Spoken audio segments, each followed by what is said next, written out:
मेरा आपसे सवाल यही है कि आपके अंदर इतनी ऊर्जा आती कहां से है?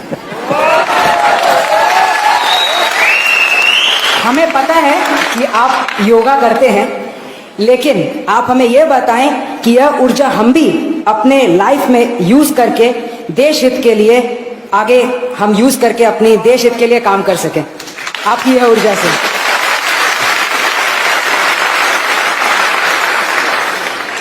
इसके कई जवाब हो सकते हैं। एक तो जवाब अगर मुझे हंसी खुशी की शाम के रूप में देना है तो मैं ये कह सकता हूं कि मैं पिछले 2 दशक से करीब करीब 20 साल से डेली 1 kg 2 kg गालियां खाता हूं।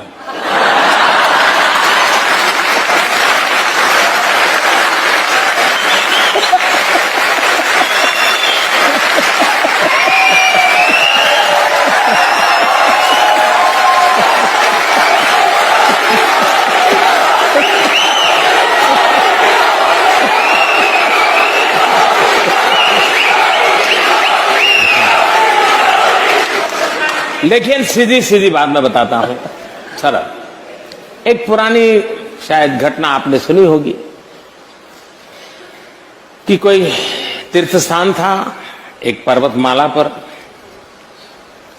और तराई के अंदर कोई संत महात्मा बैठे थे, और एक 8 साल की बच्ची अपने 3 साल की उम्र के भाई को उठा करके उस पहाड़ी पर चढ़ रही थी। उस संत ने उसको पूछा, अरे बेटे तुझे थकान नहीं लग रही क्या? तो उस बच्चे ने जवाब दिया, ये तो मेरा भाई है।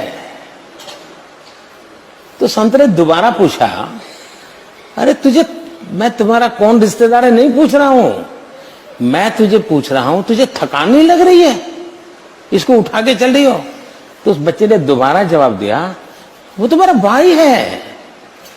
तो संत ने तीसरी बार पूछा, अरे मैं तुझे नहीं पूछा हूं तेरा रिश्तेदार कौन है, मैं पूछ रहा हूं अरे तुझे थकान नहीं लग रही है क्या? तीसरी बार उस बच्चे ने कहा, बाप जी ये मेरा भाई है, भाई का थकान नहीं लगता।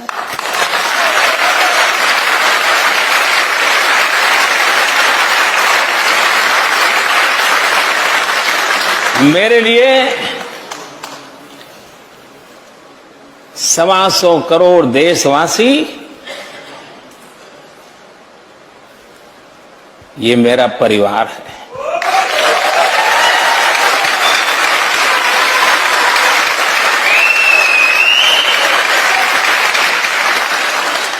जिस पल आप अपने जीवन में देख लीजिए,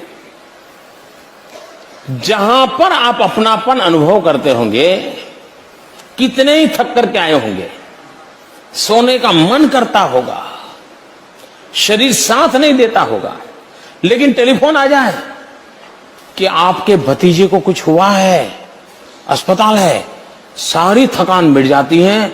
स्कूटर लेकर के आप भागते हैं, रात भर उसकी सेवा में लगे रहते हैं। क्यों? आपका अपना है, थकान मिट जाती है, आप स्वयं जुट जाते हैं। मेरी जिंदगी भी हर पल शरीर का धर्म करता ही है, लेकिन उसी पल मुझे ध्यान में कोई अपनों के लिए, कभी त्रिपुरा से कोई खबर, कभी केरल से कोई खबर, कभी दिल्ली से कोई खबर, तो फिर मन करता है, अरे उठो यार, चलो दौड़ो।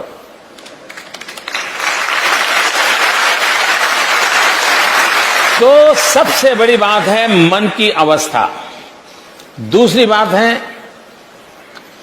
कि हमें भी, क्योंकि मैं चाहूंगा मेरी जिंदगी ऐसी है कि आज तो प्रधानमंत्री हूं तो कोई चाय भी ले आएगा, पानी भी ले आएगा, लेकिन मुझे मालूम है उसके बाद क्या होगा। और इसलिए मैं नहीं चाहता हूं मैं कभी भी किसी पर बोझ बनूं। ये मेरे मन का इच्छा है और परमात्मा मेरी सहायता करे। ऐसे ही हंसते खेलते बातें करते चला जाऊं किसी दिन।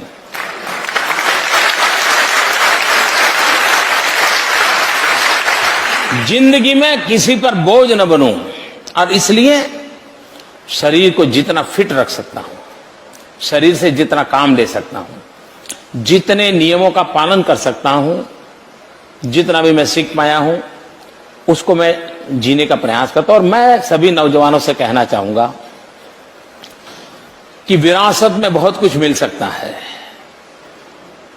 लेकिन अपने आप को फिट रखना, ये अपने माँ बाप की विरासत के ऊपर भरोसा नहीं रख सकते, वो आपको अपने आप करना पड़ता है जी।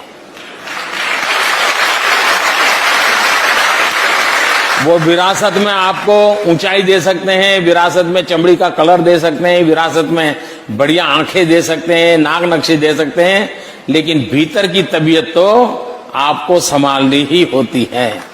और मेरा अनुभव कहता है कि एक डिटैचमेंट जो होता है वो अपने आप एक बहुत बड़ी ताकत होता है।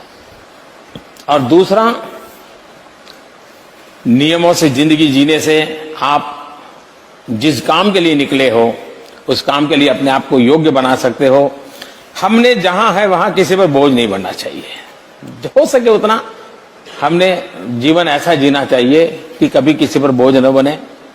और ये फिटनेस मंत्र तो आपने दे ही दिया कि फिटनेस विरासत में नहीं मिलती।